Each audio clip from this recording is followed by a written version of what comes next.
नमस्कार दोस्तों, स्वागत है आप सभी के एक बार फिर मेरे YouTube channel team social talk पर। 1947 का वर्ष है जब भारत से टूटकर पाकिस्तान एक नए देश के रूप में अस्तित्व में आया।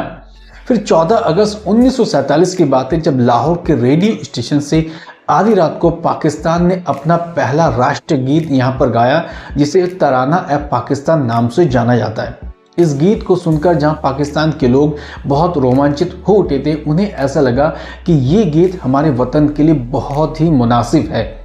लेकिन आप में से बहुत कम लोग जानते हैं कि जब पाकिस्तान का पहला राष्ट्रीय गीत लिखा गया तो उसको लिखने वाले उर्दू के बहुत बड़े शायर थे। वो लाहौर के साथ पूरे भारत और पाकिस्तान के उस टाइम के बहुत बड़े शायर में से एक थे।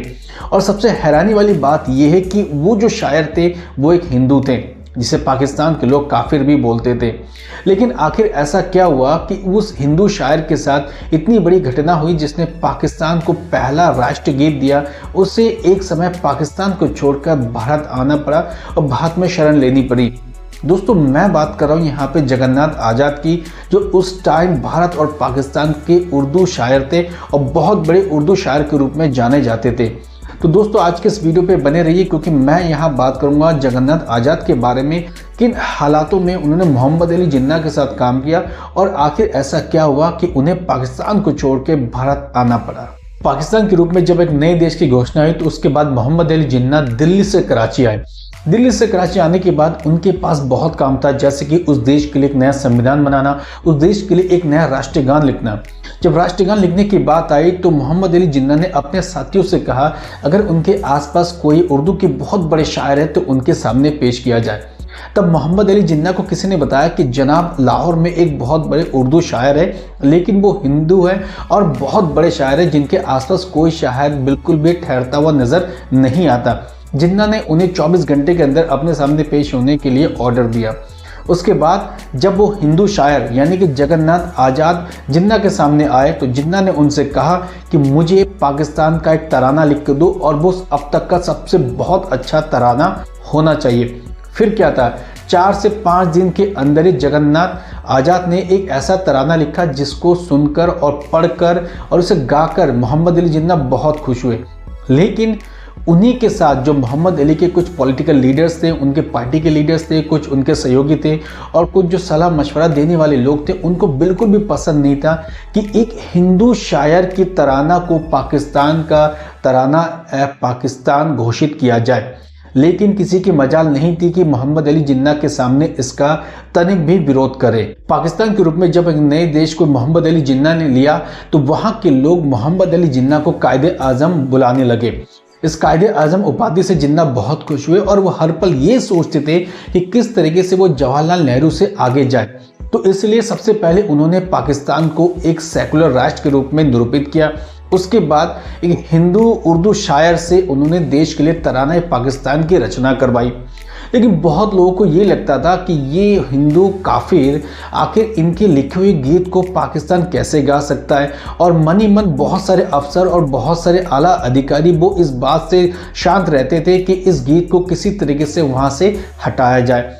मोहम्मद अली जिन्ना जब तक जीवित थे तो लगभग 18 महीने तक इस गीत को पाकिस्तान में गाया गया और हर बार मोहम्मद अली जिन्ना ये कोशिश करते थे कि वो जवाहरलाल नेहरू से कद में बहुत आगे हैं। जगन्नाथ आज़ाद को पाकिस्तान से बहुत मोहब्बत थी, खासकर लाहौर से बहुत मोहब्बत थी। वो कहते थे कि मरना भी यहाँ और जीना भी यहाँ, और वो जब तक जिन्ना थे तब तक लाहौर में रहे और लाहौर में रहकर बहुत सारे उन्होंने किताबें भी लिखने की कोशिश की और कई सारी उर्दू शायरी भी वहाँ पर की। लेकिन जब जिन्ना की मौत हुई तो मौत के बाद हालात बहुत तेज़ी से बदल गए और तेज़ी से बदलने के बाद उनको पाकिस्तान छोड़कर भारत आना पड़ा। कई उनके जो मुस्लिम सहयोगी हैं उन्होंने वहाँ पर उनकी बहुत सहायता की, लेकिन हालात जो इतनी तेज़ी के साथ बदली कि एक समय ऐसा आया जब जगन्नाथ आज़ाद को लगा कि अब वो लाहौर में नहीं रह सकते। फिर उसके बाद वो नई दिल्ली वापस आ गए। पाकिस्तान से जब वो दिल्ली आए तो दिल्ली आने के बाद सबसे पहले दिल्ली के लाला लाजपत राय भवन में शरण ली। उसके बाद जीवन को चलाना है तो जीवन को चलाने के लिए डेली मिलाप में नौकरी करना उन्होंने पसंद किया। फिर उसके बाद 1948 में भारत के सूचना एवं प्रसारण मंत्रालय में उर्दू पत्रिकाओं के लिए असिस्टेंट एडिटर के रूप में काम करना शुरुआत वहाँ पर कर दिया। धीरे धीरे वो भारत के कई सरकारी विभाग में काम करने लगे और खासकर सरकारी विभाग के वहाँ पे पत्राचार और उर्दू के लिए बहुत सारे काम करने लगे। 1977 में डायरेक्टर पब्लिक रिलेशन से वहाँ से रिटायर हुए। तो रिटायर होने के बाद जम्मू यूनिवर्सिटी में उर्दू विभाग में प्रोफेसर बने और उसके साथ ही देश विदेश में कई सारे वो उर्दू के शायरी के साथ अपनी परफॉर्मेंस देते रहे। हम पाकिस्तान की बात करें, इंडिया की बात करें, सऊदी अरब की बात करें या दुबई की बात करें, बहुत सारे ऐसी जगह हैं जहाँ जगन्नाथ आज़ाद गए और अपनी उर्दू शायरी से उस महफिल में चार चांद लगाए। ये जगन्नाथ आज़ादी थे जिनके कारण बहुत लोगों ने उर्दू को जानना, उसको पढ़ना सीखा और कई लोग इनके बहुत बड़े फ़ैन भी थे। वो ये जानने की कोशिश करते थे कि आखिर जगन्नाथ आज़ाद इतनी बारीकी से, इतनी सहजता से और इतनी आसानी से उर्दू के लफ्ज़ों को मंच के पटल पर कितने तरीके से रखने की कोशिश करते हैं। जगन्नाथ आज़ाद मोहम्मद इकबाल से बहुत ज़्यादा प्रभावित थे। उनकी हमेशा ये कोशिश थी कि मोहम्मद इकबाल की जितनी शायरी है या उनकी जो गीत है उसको समझे और लोगों को समझाने का एक कोशिश करें। जगन्नाथ आज़ाद अगर उनके इतिहास में देखें तो अब तक वो 70 से ज़्यादा उर्दू की किताबें लिख चुके हैं और कई सारे गज़लों पर भी उन्होंने काम किया है। जब वो भारत में रहते थे तो कई साल तक लोगों को ये पता नहीं था कि जगन्नाथ आज़ाद ये वो शख्स है जिसने पाकिस्तान का पहला तराना ए पाकिस्तान गीत की रचना की थी। 2004 में उनके निधन से पहले, बहुत साल पहले, उन्होंने एक इंटरव्यू में बताया था कि पाकिस्तान का जो पहला राष्ट्रीय गीत है तराना ए पाकिस्तान की रचना उन्होंने स्वयं मोहम्मद अली जिन्ना के सामने की थी। तो कई लोगों को विश्वास नहीं हुआ कि जगन्नाथ आज़ाद पाकिस्तान के लिए पहला गीत कैसे लिख सकते हैं, क्योंकि पाकिस्तान का जो तराना है पाकिस्तान है फिलहाल वो कुछ और है। फिर धीरे धीरे ये बातें लोगों के समझ में आई, लोगों तक ये बातें पहुंच गई।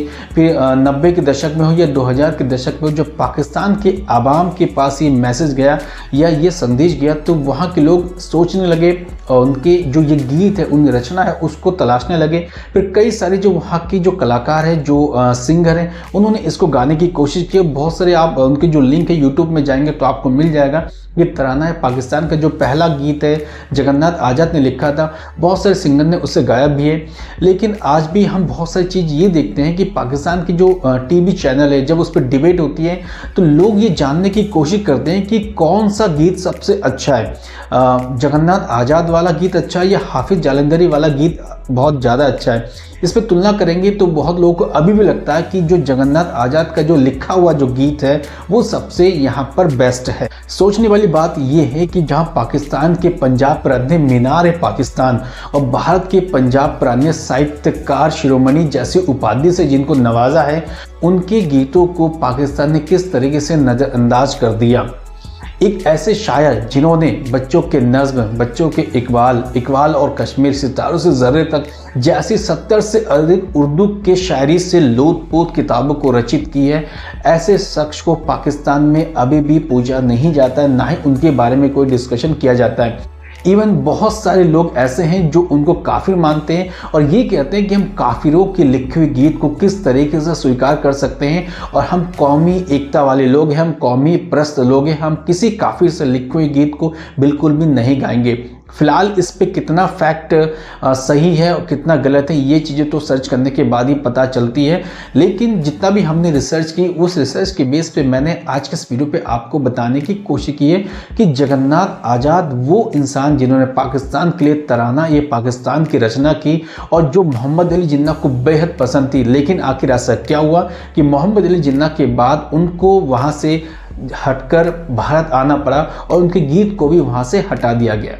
सो दोस्तों, आज के इस वीडियो को आप पूरा जरूर वॉच करें और वॉच करने के बाद प्लीज़ कमेंट जरूर करें और जो चैनल में नए हैं सब्सक्राइब जरूर कर दें। कोशिश करो कि इस वीडियो को जितना हो सके उतना शेयर करें और शेयर करने के बाद अगर वो और अच्छा लगे तो प्लीज़ एक और कमेंट और जरूर करें और शेयर करते रहिए। सो दोस्तों, आज के इस वीडियो पर इतना ही। कल फिर मिलेंगे एक और नई वीडियो के साथ। Thank you. जय हिंद।